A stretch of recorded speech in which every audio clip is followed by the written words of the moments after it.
নমস্কাৰ, আপোনালোকে চাই আছে স্পৰ্টছ নেশ্যন ইউটিউব চেনেল। বন্ধুসকল, অহা 15 অক্টোবৰ তাৰিখৰ পৰা ৰঞ্জিত ট্ৰফি অনুষ্ঠিত হ'বলৈ গৈ আছে আৰু ইতিমধ্যে অসম ক্ৰিকেট এছ'চিয়েশ্যনৰ ফালৰ পৰা অসম দলটোৰ ঘোষণা কৰি দিয়া হৈছে আৰু 15 অক্টোবৰত প্ৰথমখন মেচ অসম দলে গুজৰাটৰ বিৰুদ্ধে খেলিব।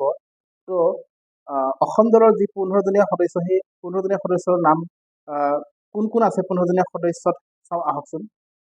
অসম দলটোত আছে Denish Das captain, Sumit Ghadigaonkar wicket keeper আৰু ভাইচ কেপ্টেইন, শিৱ শংকৰ ৰয়, স্বৰূপম পুৰকাষ্ঠ, ৰিয়ান পৰাগ, প্ৰদ্যুন শইকীয়া, ৰাহুল সিং, অভিনৱ চৌধুৰী, আকাশ সেন গুপ্তা, মুক্তাৰ হুছেইন, পাৰভেজ মুশ্বাৰফ, আয়ুষ্মান মালাকাৰ, ভাৰ্গৱ প্ৰতিম লহকৰ, দৰ্শন ৰাজবংশী আৰু অভিষেক ঠাকুৰী উইকেট কিপাৰ। তো এই 15জনীয়া সদস্যৰ নাম ইতিমধ্যে ঘোষণা কৰি দিছে ACA ফালৰ পৰা। আৰু অসম দলটো গ্ৰুপ চিত আছে। গ্ৰুপ চিত কোনকেইটা টিম আছে চাওঁ আহকচোন। গ্ৰুপ চিত অসম আছে, বেংগল, গুজৰাট, হাৰিয়ানা, ৰেলৱে ছাৰ্ভিচেছ, ত্ৰিপুৰা আৰু উত্তৰাখণ্ড, এইকেইটা টিম আছে গ্ৰুপ চি। এইকেইটা টিমৰ মাজত গ্ৰুপ চিৰ মেচ কেইখন অনুষ্ঠিত হ'ব। তো অসম দলৰ মেচ কেইখন কেতিয়া আছে চাওঁ আহকচোন।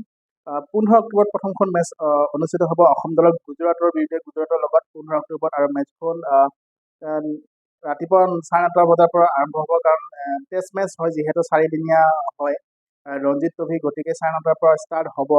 ছেকেণ্ড মেচখন আছে 25 অক্টোবৰ তাৰিখে। 15 অক্টোবৰ পিছত একেবাৰে 25 অক্টোবৰ তাৰিখে ছেকেণ্ড মেচখন আছে ছাৰ্ভিচেছৰ লগত, সময় একেটাই 9:30 AM। তাৰপিছত 1 নৱেম্বৰত আছে নেক্সট মেচখন ৰেলৱেছৰ লগত অসম দলৰ। তাৰপিছত 8 নৱেম্বৰত আছে ত্ৰিপুৰাৰ লগত, আৰু নেক্সট 16 নৱেম্বৰত আছে বেংগলৰ লগত।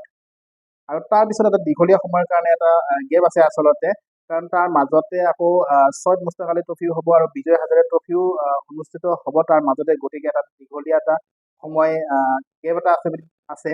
নেক্সট মেচখন হ'ব 22 জানুৱাৰী তাৰিখে, 22 জানুৱাৰী 2026 হাৰিয়ানাৰ লগত হ'ব, কাৰণ মাজত যিহেতু ছয়দ মুস্তাক আলী ট্ৰফি আৰু বিজয় হাজাৰে ট্ৰফিও অনুষ্ঠিত হ'ব। গতিকে তাৰপিছত শেষৰ গ্ৰুপ ষ্টেজৰ মেচখন আছে 29 জানুৱাৰী তাৰিখে, 2026 চনৰ 29 জানুৱাৰী তাৰিখে উত্তৰাখণ্ডৰ লগত। তো এইখিনি হৈছে ৰঞ্জিত ট্ৰফিৰ মেচ অসম দলৰ।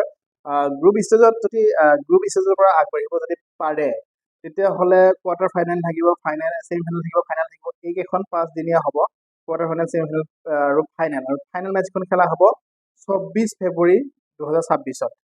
তো এইটো ভিডিঅ'ত এইখিনি আপডেট দিব লগা আছিলে। অসম দলৰ প্ৰতিটো আপডেট পাই থাকিব মোৰ ভিডিঅ'ত।